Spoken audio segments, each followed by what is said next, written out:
Hello student, welcome to e-learning. I'm Alok in front of you with the first poem of your syllabus, that is The Lord Julian's Daughter from Thomas Campbell. Now the introduction of the poem.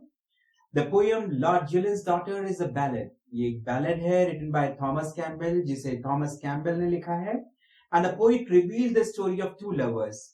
इस poem के अंदर दो lovers की कहानी है. Their elopement and their death.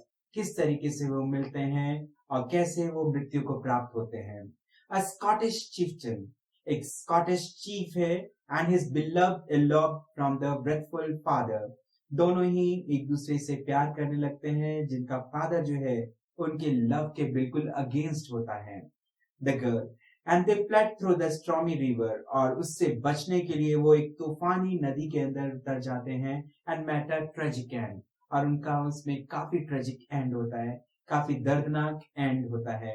They get caught in the violent engulfing wave, वो उस खतरनाक उबलती हुई लहरों के अंदर फंस जाते हैं. And met their end, और उनका खत्म एंड होता है. The girl's father was standing on the beach, जो लड़की का फादर है वो बीच पर किनारे पर खड़ा होता है of the Petal River, उस नदी के. But before he could do anything, इससे पहले कि वो कुछ कर सके, the violent storm killed the girl and her lover. जो तूफान है वो लड़की को और उसके लवर को खत्म कर देता है. The father's wrath changed to grief, और जो फादर का गुस्सा है वो ग्रिफ में बदल जाता है, दुख दर्द में बदल जाता है. When he saw his daughter dying, जब वो अपनी बेटी को मरते हुए देखता है. He wanted to get back his daughter, वो अपनी बेटी को वापस पाना चाहता है. And forgive her, और उसे माफ कर देना चाहता है. He cried, वो रोता है. But all went in vain, सब बेकार जाता है.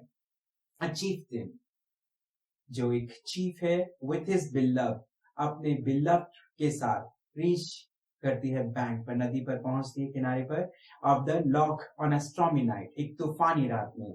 He asked the boatman, और जो लवर है वो कहता है बोट्समैन to help them to cross, कि वो उनकी मदद करे कि वो नदी को पार करवाएं, the loch को.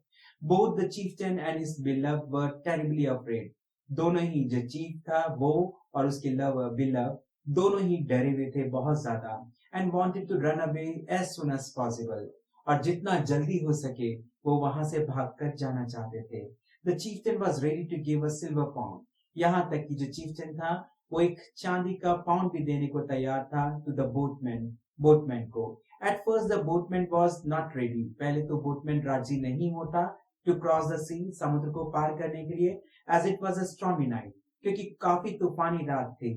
And Locky Girl become terribly stormy, और लॉकी गर्ल में तो सबसे ज्यादा तूफान आ रखा था. The lovers were running, दोनों प्रेमी जो थे भाग रहे थे, for 3 continuous days, 3 लगातार दिनों से. And the girl's father, Lord Julian, और जो लड़की का फादर था Lord Yulin, and his men, और उसके आदमी, were after them, वो उनके पीछे थे to catch them, उनको पकड़ने के लिए. The boy was the chief of the Alva, जो लड़का था वो अल्वा का चीफ था आइसबे का. And knew, और वो जानता था that he will be killed if he found by Lord Yulin, कि अगर लॉर्ड यूलिन ने उसे देख लिया और उसे पकड़ लिया तो वो उसे मार देंगे. He explained to the boatman, और वो ये सब बात बोटमैन को बताता है that if he would be murdered, कि अगर वो मार दिया गया, मर्डर कर दिया गया, then nobody would be there, वहां पर कोई नहीं बचेगा to make his lovely bride happy, जो उसकी दुल्हन, उसकी पत्नी को खुश कर सके. Then the boatman agreed to cross the loch. इस बात पर जो बोटमैन होता है वो राजी हो जाता है कि वो लॉक को पार करवाएगा. Not for the silver coin, उस सिल्वर कॉइन के लिए नहीं, but for the sake of this beautiful wife, लेकिन उसकी इस खूबसूरत पत्नी के लिए वो उनकी मदद करेगा. The storm had grown more terrible, तूफान और ज्यादा तेज हो जाता है. The boatman and the lovers start crossing the stormy loch, और दोनों ही, जो बोटमैन था और even the lovers जो थे, दोनों नदी को लॉक को क्रॉस करने लगते हैं. In the meantime, और तभी a wild wind began, एक तेज हवाएं चलने लगती हैं to blow, with the water assuming the form of ghost, और जो पानी था एक भूत के समान उठता हुआ चला आ रहा था. The heavens were scrolling. स्वर्ग चिल्ला रहे थे. The night grew fierce. जो रात थी वो एकदम खतरनाक हो गई थी. And just then they heard the sound of hooves of horses. और तभी उन्हें घोड़ों के आने की आवाज सुनाई देती है. They started sailing. वो अंदर नदी लॉक के अंदर जाने लगते हैं in the lock. But the tempest was too strong for human being. लेकिन उन इंसानों की जो टेम्पलेस इनको पकड़ने की इच्छा थी वो बहुत तेज थी. To face the rage of the storm. Even वो उस तूफान के गुस्से को भी बर्दाश्त करने के लिए तैयार थे. Gather over them. और उनके चारों तरफ इकट्ठे हो गए थे. They continue to sail. लेकिन वे लगातार सेल करते रहते हैं. But all in vain. सब बेकार होता है. The storm drowned them. तूफान में वो डूब जाते हैं. The boat capsize. जो बोट होती है वो डूब जाती है. And his daughter holds her lover. जो उसकी बेटी थी उसने अपने लवर का हाथ पकड़ा हुआ था. with one hand. एक हाथ से. while reaching out to her father. और दूसरे हाथ से वो अपने फादर की तरफ बढ़ रही थी, पुकार रही थी. with the other. signifying. ये शो कर रही थी that she wishes for forgiveness. जैसे वो माफी मांग रही हो. Lord Yulin reached the shore. Lord Yulin किनारे पर पहुंचते हैं. and found himself unable to save his daughter. अपने आप को असहाय समझते हैं, मानते हैं वो अपनी बेटी को नहीं बचा पाते. Lord Ulin's anger change to grief. अब लॉर्ड यूलिन का जो गुस्सा है वो ग्रीफ में बदल जाता है, उदासी में, दुख में बदल जाता है. And now he wanted to get back his daughter. अब वो अपनी बेटी को वापस चाहते हैं. He said. वो कहते हैं that he will forgive the highland chief. कि वो हाईलैंड चीफ को माफ कर देगा. And he was lamenting on the shore. और वो किनारे पे बैठा रोता रहता है.